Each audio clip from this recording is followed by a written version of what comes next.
तो यहां टक्कर तो दो ही लोगों में है। जो भी उम्मीदवार, चाहे इम्तियाज जलील साहब हो या हमारे इंडिया गठबंधन के उम्मीदवार श्री चंद्रकांत खैरे हो, तो इनमें जो भी 3.5 लाख का आंकड़ा पार करेगा, आप मेरी बात लिख के ले लो, वो ही कैंडिडेट विन रहेगा, औरंगाबाद जिले का खासदार बनेगा। कौन लीड पे रहेगा, कौन आगे रहेगा, कोई पीछे रहेगा, तो मैं जिले भर के हमारे तमाम जज्बाती नौजवानों से खास अपील करूंगा, जिस तरह से मतदान एक शांतता से, एक अमन से हुआ, पुलिस प्रशासन का मैं धन्यवाद करूंगा और अच्छे रिजल्ट आएंगे। चाहे इम्तियाज जलील साहब खासदार बने या सम्मानीय चंद्रकांत खैरे खासदार बने, दोनों में से एक विन तो पक्का है। किसी तरह की नारेबाजी ना हो, हर लीड पर जो लोग नारे। आज मेरे साथ जो शख्सियत मौजूद है, राष्ट्रवादी पार्टी के उप अध्यक्ष सलीम पटेल वायदौर साहब, आपको पता है कि हमेशा सुर्खियों में रहते हैं, कई बातों को लेकर रहते हैं, लेकिन आज हम इससे मुलाकात इसलिए कर रहे हैं क्योंकि औरंगाबाद के अंदर 4 जून को जो है तो चुनाव के नतीजे आने वाले हैं। चुनाव के नतीजे किस प्रकार से रहेंगे, कैसे रहेंगे, जनता में चर्चाएं चल रही है और आंकड़े निकाले जा रहे हैं, बहुत कुछ देखने में आ रहा है। चलिए इसी विषय पे हम चर्चा शुरू करते हैं। सर, हमारे चैनल में आपका स्वागत है, खैर मकदम है। सर, सबसे पहले ये बोलिए कि जब चुनाव के अंदर आपने बहुत मेहनत की है, किस तरह से की है, क्या की है, पूरी जनता को मालूम है, कि बता पाएंगे कि औरंगाबाद में कितने उम्मीदवारों में टक्कर है, एक आपके अनुभव के हिसाब से? बिल्कुल सही बात है। पहले तो मैं आप सभी चैनल वालों का तहे दिल से स्वागत करता हूं और आपके माध्यम से पहले एसएससी बोर्ड के जितने विद्यार्थी शहर औरंगाबाद, जिला औरंगाबाद से जो पास हुए, उन सबको मैं दिली मुबारकबाद देता हूं। सलीम पटेल वायका पर अपनी तरफ से दिली मुबारकबाद देता हूं। रहा सब्जेक्ट औरंगाबाद के लोकसभा के विषय को लेके, तो देखिए आज शहर भर में जो चर्चा चल रही है, जिले भर में भी चर्चा चल रही है कि भाई इलेक्शन तो हो गया लेकिन रिजल्ट क्या रहेगा जी। अब हम लोगों ने सर्वे करने के बाद, खुद पर्सनली मैंने, बाकी का तो नहीं बोल सकता हूं, और मैं जो बात करता हूं एक प्रैक्टिकल बात करता हूं, ओरिजिनल एकदम ओरल बात पर मैं विश्वास रखता नहीं, मैं कभी भी प्रैक्टिकल वर्क पे बात करता हूं। तो आज मैंने औरंगाबाद जिले के अंदर जहां जहां भी मेरे अपने कार्यकर्ता, माइनॉरिटी से जुड़े हुए लोग, राष्ट्रवादी के, आप जानते हैं कि मैं जमाने से राष्ट्रवादी में जुड़ा हुआ हूं, तो यहां टक्कर तो दो ही लोगों में है। एक तो सम्मानीय खासदार जो अभी रनिंग है इम्तियाज जलील साहब में, और दूसरा जो है माजी खासदार चंद्रकांत खैरे साहब, जो हमारे इंडिया गठबंधन के कैंडिडेट है। आज शहर भर के अंदर जो चर्चा चल रही है, कैलकुलेशन लगा रहे, को गणित पे लगा रहे, इसमें है उसमें ये इतने ले लेगा उतने ले लेगा। 13 लाख की वोटिंग औरंगाबाद जिले में हुई है जी। 12 लाख कुछ 99 जो भी है परसेंट, 13 लाख की वोटिंग करीब करीब। देखिए 3 लाख उसमें से छोड़ दीजिए जी। 37 कैंडिडेट में 33 कैंडिडेट को 3 लाख डिवाइड कर दो आप जी, और सही लड़त अगर किसी में है तो वो 10 लाख वोट में है जी। जो भी उम्मीदवार, चाहे इम्तियाज जलील साहब हो या हमारे इंडिया गठबंधन के उम्मीदवार श्री चंद्रकांत खैरे हो, इन्होंने अगर 3.5 की लीड अगर क्रॉस कर ली तो ये दोनों में से एक विन पक्का है जी। क्योंकि संदीपान भुमरे साहब जो पालक मंत्री है वो भी है, ये तीनों की जब चलेगी 1, 2, 3, तो इनमें जो भी 3.5 लाख का आंकड़ा पार करेगा, आप मेरी बात लिख के ले लो, वो ही कैंडिडेट विन रहेगा, औरंगाबाद जिले का खासदार बनेगा। दूसरा, आपके चैनल से ये मैं खास करके गुजारिश करूंगा कि जिस तरह से प्रशासन ने परसों डिक्लेयर किया है, आज लगभग पेपरों में आ गया जी, कि उन्होंने 6-7 स्क्रीन बाहर लगाई काउंटिंग के लिए कि भाई कौन लीड पे रहेगा, कौन आगे रहेगा, कोई पीछे रहेगा। तो मैं जिले भर के हमारे तमाम जज्बाती नौजवानों से खास अपील करूंगा कि लीड पर कोई भी रहो, अपन ने कहीं ऐसी घोषणाबाजी नहीं करना कि जिसकी वजह से पुलिस यंत्रणा पूरी तरह से मुस्तैदी से तैयार है। जिस तरह से मतदान एक शांतता से, एक अमन से हुआ, पुलिस प्रशासन का मैं धन्यवाद करूंगा और कार्यकर्ता का भी धन्यवाद करूंगा कि इसमें किसी तरह का पक्षपात नहीं हुआ, किसी का झगड़ा टंटा सुनने में नहीं आया। ये इसीलिए कि वोटिंग जिस तरह से शांतता से हुई, उसी तरह से काउंटिंग भी शांतता से अमल में आएगी और अच्छे रिजल्ट आएंगे। चाहे इम्तियाज जलील साहब खासदार बने या सम्मानीय चंद्रकांत खैरे खासदार बने, दोनों में से एक विन तो पक्का है। किसी तरह की नारेबाजी ना हो, हर लीड पर जो लोग नारेबाजी करते, ये नारेबाजी उनके लिए धोखा रहेगी, ये मैं अपील करूं। सर, ऐसा भी कहा जा रहा है कि वो खासदार साहब एक पढ़े लिखे आदमी हैं और चर्चा का बाजार गर्म है कि जनता वोट देने वाली है, लेकिन पिछला भी कुछ हमारे इलेक्शन का तजुर्बा है, हमसे ज्यादा आपको तजुर्बा है क्योंकि आप सीनियर नेताओं में आते हैं। सर जब बैरिस्टर AR अंतुले साहब यहाँ पर चुनाव लड़े थे, वो तो बैरिस्टर थे, वो इतने पढ़े काबिल थे, और खास बात ये कि वो मुख्यमंत्री रह चुके थे।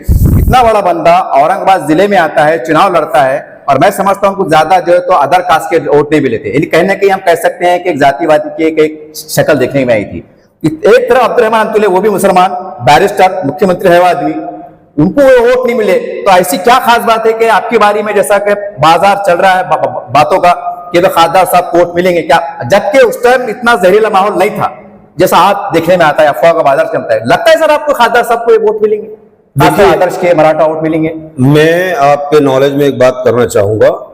मैं लगातार, अभी शादियों का सीजन चल रहा है जी, तो मैं अक्सर, मेरे हिंदू भाई भी बहुत दोस्त हैं, मैं उनकी शादी में भी जाता हूँ, मुसलमानों की शादी में जाते जाते, लेकिन जैसा वैजापुर, कन्नड़, गंगापुर, ये जगह मेरा अक्सर जाना हुआ अभी शादियों में इलेक्शन होने के बाद।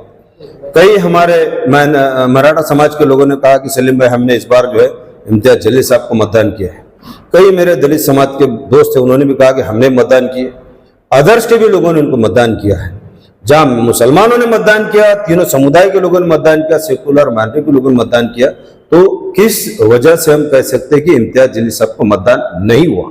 दूसरी बात, फिर लोगों ने दूसरा ऑप्शन ये भी दिया कि हमने खैरे साहब को भी मतदान किया, इंडिया गठबंधन के थे, इसलिए हमने उनको भी मतदान किया है। तो दोनों में इस बात का आप बिल्कुल पुरजोर तरीके से अंदाज लगा सकते कि टक्कर दोनों में ही है। उधर से जो थे इंडिया गठबंधन के उम्मीदवार श्री चंद्रकांत खैरे साहब को भी मुसलमानों ने वोट दिया है, ऐसा नहीं कि नहीं दिया है। दलित समाज, मागासवर्गीय समाज, इतर मागासवर्गीय समाज, OBC, अगर सभी समाज के लोगों ने इंडिया गठबंधन के उम्मीदवार को भी मतदान किया है। तो इस पे से आप अंदाजा लगाइए। मैंने देखा अक्सर चैनल पे देख रहा कि कोई लोग बड़े कि इम्तियाज जलील साहब को तो कॉम्पिटिशन नहीं कर रहे। मैंने कई चैनलों पे देखा कि वो बस वो टक्कर दो लोगों में, जी, खरी शिवसेना और डुप्लीकेट शिवसेना, जी, मैंने देखने में आया। तो मैं बता दूं आपको कि जो लोग ये कयास कर रहे हैं इम्तियाज जलील साहब को तो एकदम पीछे ढकेल रहे थे, ये उनकी सोच गलत है। सही टक्कर तो दो लोगों में ही है, इम्तियाज जलील साहब में और चंद्रकांत खैरे साहब में। हम भी प्रचार के दरमियान में लोगों का ओपिनियन लेते रहे, मतदान का अपील करते रहे, मतदान जिस तरह से हुआ लोगों का ओपिनियन निकला, ये देखने में आखिर का रिजल्ट ये आया कि टक्कर सिर्फ दो लोगों में है, इम्तियाज जलील साहब में या चंद्रकांत खैरे साहब में। सर जब चुनाव का माहौल चल रहा था तो आपने देखा होगा व्हाट्सएप, फेसबुक के ऊपर कि चंद्रकांत खैरे साहब का वो पुराना बाबरी मस्जिद का बयान भी बहुत गर्दिश कर रहा था। एक तरफ उनके ऊपर कई तरह के आरोप, कई बातें, उनके वीडियो गर्दिश कर रहे थे, और एक तरफ MIM को लेकर भी बहुत से वीडियो गर्दिश कर रहे थे। यानी दोनों को बताया जा रहा था कि दोनों एक कट्टर चरमपंथी पार्टियां हैं, ऐसा बना के पेश किया जा रहा था। अब सवाल ये, अगर ऐसे में अगर जब बाबरी मस्जिद के लेके जब खैरे साहब को निशाने पर रखा जाता है, अगर वो चुन के आते हैं या फिर खासदार साहब चुन के आते हैं, तो क्या प्रभाव पड़ेगा औरंगाबाद की राजनीति? दोनों में वीडियो चले। जी सर। इम्तियाज जलील साहब ने जो औरंगजेब रहमतुल्लाह अलैह के बारे में कहा है वो वीडियो चला। यस। चंद्रकांत खैरे साहब ने जो कहा वो भी वीडियो चला है। जी जी। बाद में खैरे साहब ने राम मंदिर पे जो वीडियो चला है वो भी चला है। जी। जलील साहब ने जो बाद में राम मंदिर के विषय में क्लियरिफिकेशन दिया, दोनों चला है। तो पॉजिटिव नेगेटिव, नेगेटिव पॉजिटिव दोनों के वीडियो चले, लेकिन वोटर्स ने किसी वीडियो को ध्यान में नहीं दिया, वो चलते रहे ना। आज वोटर्स इतना होशियार होगा कि आज आप देखते होंगे कि कितने भी मुखालिफत आन दो, माहौल वही जाता वोटर्स जिसको वो देना चाहे। ये क्लिपों से कोई फर्क पड़ने वाला नहीं है, जिसको जो समझ में आया उसने अपने तरीके से मतदान करा। हम इसकी गारंटी ले नहीं सकते कि औरंगजेब रहमतुल्लाह अलैह के बारे में या राम मंदिर के बारे में या बाबरी मस्जिद के बारे में जो चला वीडियो, लेकिन ठीक है कुछ लोग होते हैं सोच वाले, तो जहां 100% मतदान का जो मसला आता वहां कहीं ना कहीं 10% इसके अंदर माइनस होता है। 90% नहीं, 10% इसके अंदर से माइनस होता है। अब लोगों की जो सोच अलग अलग तरीके चली कि भाई नामांतर का विषय रहा या जो भी रहा, ये बहुत सारी चीज हमको कई जगह मैं जलसों में भी देखा हूं, लोग हमको उठकर बोलते थे कि अरे भाई उन्होंने ऐसा नहीं किए, इन्होंने ऐसा नहीं किए। हमने कहा ये फिलहाल हमारे पास इशू नहीं है। इस वक्त ये हाल है औरंगाबाद के अंदर, आप सोच समझकर मतदान करना जी, कहीं ऐसा ना हो कि अपनों को कहीं बाद में पछतावा हो, क्योंकि हम इंडिया गठबंधन के घटक दल में हैं जी, हमने अपना काम करे। इम्तियाज जलील साहब भी जो है खासदार रहे, उनके भी अपने लोग हैं, कहीं ना कहीं माहौल दोनों में ही चला, पूरे जिले भर का हमने निचोड़ निकाले तो टक्कर दोनों में ही है, दोनों में से एक विन है। आज आप बिल्कुल ये कंफर्म कर लो। सर 13 तारीख जब मतदान चल रहा था तो हम खास करके जो है तो अदर समाज ने मराठा बेल्ट में हम घूम रहे थे, क्योंकि हमको पता था कि मुस्लिम बेल्ट में क्या होने वाला है, क्या चल रहा है, हमको पता था। सर एक बात मैंने नोटिस में लिया हूं कि मुस्लिम समाज के अंदर 15% के आसपास, 12 से 15% के आसपास चंद्रकांत खैरे को वोट जाते हुए दिखाई दिए। काफी लोगों से मैंने खुद बात किया हूं, जिसके घर में 50 वोट थे, 30 वोट थे, 35 वोट से, और हमसे ज्यादा आप फील्ड पे थे, क्योंकि आपको पार्टी की जवाबदारी थी, एक जिम्मेदारी थी कि अपने कैंडिडेट चुना के लाना है। क्या आपको लगता है सर कि 15% के आसपास वोट कहने के चंद्रकांत खैरे को गए? 20% के करीब करीब इंडिया गठबंधन के कैंडिडेट चंद्रकांत खैरे को वोट गए हैं जी। तो हम 15% का बड़े लोगों का जब आज हम तासुरात ले रहे तो लोगों ने अब खुलकर बोलना शुरू किया। तो इस पे ही मैंने कहा ना आपको कि जहां एक वोट बैंक का जो मसला आया था वो कहीं ना कहीं उसमें सेंध लगी है, और इंडिया गठबंधन के उम्मीदवार को इसलिए मतदान किया गया कि उलमा दीन ने उसके अंदर अपना जो ऐलान किया था, मान सम्मान और समझदार लोग फतवे का भी मान रखते। ये देखने में आया, ग्रामीण में भी देखने में आया, शहर में भी देखने में आया कि वोटिंग हुई। सर अभी अजीत दादा पवार का हमने अखबार में बयान देखे और मुख्तलिफ लीडर बयान आ रहे हैं कि ठीक है, लोकसभा के चुनाव की प्रक्रिया समाप्त हो गई, अब विधानसभा पे लगाया जाए, आमदा के चुनाव की तैयारी चल रही है और आप कई जमानों से पार्टी में हैं, तो क्या माना जाए कि राष्ट्रवादी पार्टी आपको इनाम के तौर पर आपकी वफादारी को देखकर कोई भी पूर्व बोलो, मध्य बोलो या पश्चिम बोलो, वहां से आपको आमदर का टिकट देगी या आप लड़ने के इच्छुक है, ऐसा लगता है? देखिए, इच्छा तो आज के दौर में होना चाहिए। 25 साल 26 साल मेरे को राष्ट्रवादी कांग्रेस पार्टी में हो रहे हैं। आज जब से पार्टी स्थापना हुई तब से आज तक लेके मैं शरद पवार साहब के साथ जुड़ा हुआ हूं, एक निष्ठा से मैं काम किया हूं। कई लोग पिछले इलेक्शन में भी छोड़कर गए, कुछ लोग इस इलेक्शन में भी छोड़कर गए, लेकिन हम अपनी जगह राष्ट्रवादी का झंडा लेकर चले और चलेंगे। अब रहा विधानसभा का सवाल, तो बिल्कुल हम दावा करेंगे कि हम मध्य से या पूर्व से दावेदारी इंशाल्लाह हम अपनी तरफ से करेंगे, बिल्कुल करेंगे, हमारा हक बनता है। क्योंकि कई लोगों ने वफात के लिए पार्टी छोड़कर इधर उधर भागे, मैं कहीं नहीं गया हूं। ये बात हमारे नेता आदरणीय शरद चंद्र पवार साहब के भी निदर्शन में मैंने पिछले समय भी कहा था कि भले औरंगाबाद के लोग सब चले जाए, लेकिन इंशाल्लाह सलीम पटेल अपनी टीम के साथ डटा रहेगा और डटे हुए है। रिजल्ट आने के बाद कहीं ना कहीं बड़े पैमाने पे इसमें जो है उथल पुथल हो सकती है। सर मैंने आपके काफी बयानात को नोटिस में लिया था, आपने कई बार इमाम के बारे में, खादिम तहरीर साहब के बारे में आपने हमेशा आपका मौक़िफ़ नजरिया लचकदार रहा है। कई अगर क्योंकि राजनीति में कुछ भी संभव है, क्या मुमकिन है कि आने वाले लोग अपने विधानसभा में अगर इमाम की तरफ से आपका ऑफर आता है कि चलिए आपको भी कुछ मतलब टिकट का ऑफर करते हैं विधानसभा के, क्योंकि राजनीति में कुछ भी हो सकता है, तो क्या आप इमाम में जाएंगे आप? नहीं, देखिए उथल पुथल हो सकती है, इसमें कोई शक की गुंजाइश नहीं है। वक्त और हालात को देखकर जब सारे समुदाय, सारे हमारे कार्यकर्ता जब एक निष्ठा से कोई फैसला करेंगे तो मैं कार्यकर्ता और समाज के साथ चलूंगा। मतलब उम्मीद है क्या एमआईएम की? नहीं, उम्मीद नहीं। मैंने क्या कहा कि आज इतने बार एमआईएम पार्टी पिछली बार भी बड़े दमखम से चुन के आई, लोगों ने कई कयास लगाए कि सलीम पटेल राष्ट्रवादी छोड़ के इधर उधर जाएगा। हमारे साथ के कई साथी चले भी गए, लुंडक पुंडक करके वापस आ भी गए। हम अपनी जगह तटस्थ है, हम अपनी पार्टी को अपनी पूरी बाजू रखेंगे कि हम इच्छुक है, हम लड़ना चाहेंगे, हमारा हक बनता, हमको टिकट दो। पार्टी के निर्णय के बाद देखेंगे क्या होता है। अगर पार्टी अगर टिकट ना दे तो विचार करने में कोई अर्थ नहीं है ना।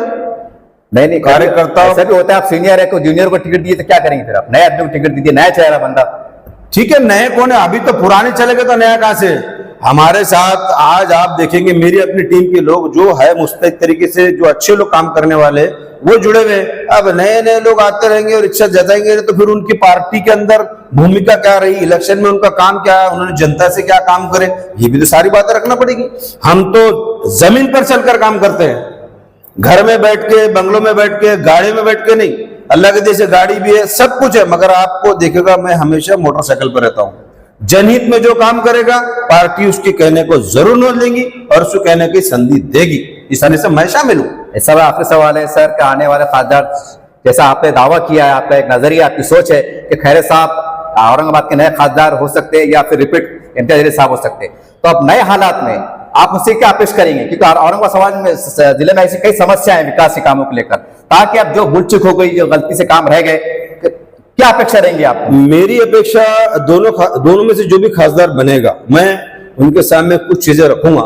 सबसे पहले अलीगढ़ मुस्लिम यूनिवर्सिटी का मुद्दा है, जो सारे समुदाय के लिए, किसी मुसलमान के लिए नहीं, सब समुदाय के लोग एजुकेशन का मसला है, जो कई दिनों से प्रलंबित है। एक तो ये मुद्दा मैं रखूं उनके सामने कि भाई इसको कहने की गति देके लाओ।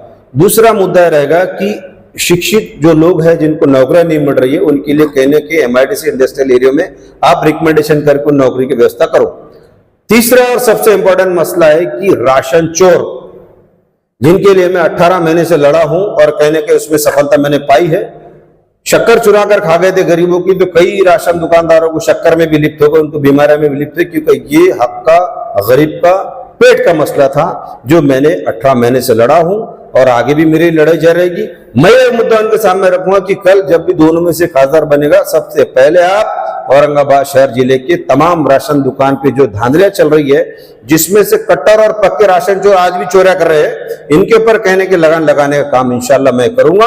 और ये मैं बिल्कुल अपेक्षा रखता हूं कि दोनों में से जो भी खासदार बनेगा यकीनन मेरी अपनी डिमांड पर वो इस बात का ख्याल करेंगे और गरीबों के रोजी रोटी और पेट के लिए वो मेरा और समुदाय का साथ देंगे, ऐसी मैं अपेक्षा रखता हूं। चाहे दोनों में से इम्तियाज जलील साहब खासदार बने या चंद्रकांत खैरे साहब खासदार बने, मैं एक कार्यकर्ता बोल के उनके पास जाके अपनी डिमांड रखने वाला हूं। ठीक, देखिए इस तरह से सलीम पटेल वाघ साहब से हमारी मुलाकात हुई। आज शहर में चर्चा है, कोई कह रहा है भुमरे साहब आएंगे, कोई कह रहा है खैरे साहब आएंगे, कोई कह रहा है इम्तियाज जलील साहब आएंगे, ये सारी बात है। हमने सोचा चुनाव पार्टी के बहुत वफादार सिपाही हैं और पार्टी कार्यकर्ताओं को भी अंदर की रिपोर्टें मालूम पड़ती हैं कि अंदर क्या चला, बूथ पे क्या चला, बाहर क्या चला, ये खंगालने की कोशिश की गई। सही मानों में 4 जून को जो है तो बोलते ना भानुमती का पिटारा खुलेगा, क्या निकलने वाला है, क्या नहीं निकलने वाला है। लेकिन एक चर्चा थी, जनता के मन में क्या चल रहा था, हो सकता है कुछ मदद मिल जाए। लेकिन एक बात तो तय के साथ ने ये भी इशारा दिया है कि आमदार की तैयारी में है। अब देखना यह है कि आने वाले समय में औरंगाबाद की राजनीति में क्या उथल पुथल देखने को मिलती है, साहब को टिकट मिलता है नहीं मिलता है। मैंने बहुत खुल के कहा कि MIM ने अगर आपको ऑफर दी तो उन्होंने कहा कि मैं सोचूंगा समझूंगा, यानी पूरी तरह से ना भी नहीं कहा है। हो सकता है कि औरंगाबाद में फिर एक बार सियासी जो समीकरण देखने को मिल सकता है। उम्मीद करते हैं कि बहुत सी बातों का समाधान जनता को मिल रहा होगा और आने वाली तमाम सच्चाई, तमाम बातें 4 जून की आपके सामने रहेंगी। देखते रहिए आप इस चैनल को। जय हिंद, जय महाराष्ट्र।